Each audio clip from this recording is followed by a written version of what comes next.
নমস্কার, আপনারা দেখছেন প্র্যাকটিক্যাল খবর আর আমি রয়েছি অর্ক মাটিগাড়া থেকে।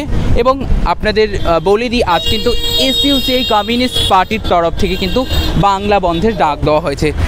আপনারা যেমনটা জানেন যে গত 14ই আগস্ট আরজিকর হাসপাতালে কিছু দুষ্কৃতীরা ঢুকে হাসপাতাল চত্বরে এবং ইমার্জেন্সিতে যেভাবে হামলা চালায় তারই কিন্তু প্রতিবাদে কিন্তু আজকের এই কিন্তু এসইউসিআই কমিউনিস্টের তরফ থেকে কিন্তু বাংলা বন্ধের ডাক দেওয়া হয়েছে।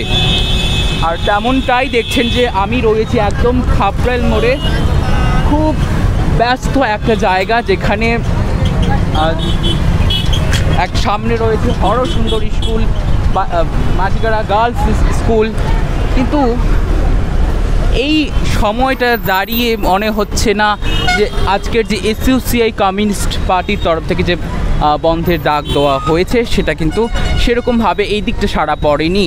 দোকানপাট সবই কিন্তু খোলা রয়েছে এবং আমরা যে স্থানীয় যে ট্রাফিক পুলিশ তাদের সঙ্গে কথা বললাম, তারা কিন্তু বললেন যে যানবাহনও কিন্তু স্বাভাবিক রয়েছে।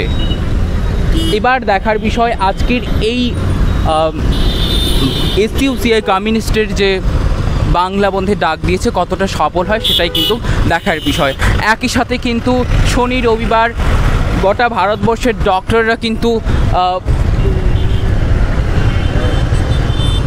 পুরোপুরিভাবে কাজকর্ম কিন্তু স্থগিত রাখছে, এটাও কিন্তু আপনাদের জানিয়ে দিই। একই সাথে আপনাদের জানিয়ে দিই আজকে কিন্তু বিভিন্ন পার্টির তরফ থেকে কিন্তু বিভিন্ন মিছিল এবং বিজেপির তরফ থেকে যেটা জানা গেছে, বিজেপির তরফ থেকে দুপুর 2টার পর কিন্তু তারা কিন্তু বাংলা অবরোধের ডাক দিয়েছে। এবার দেখার বিষয় আজকের এই এসইউসিআই কমিউনিস্টের যে বাংলা বন্ধের ডাক দেওয়া হয়েছে সেটা কতটা সফল হয়। ধন্যবাদ।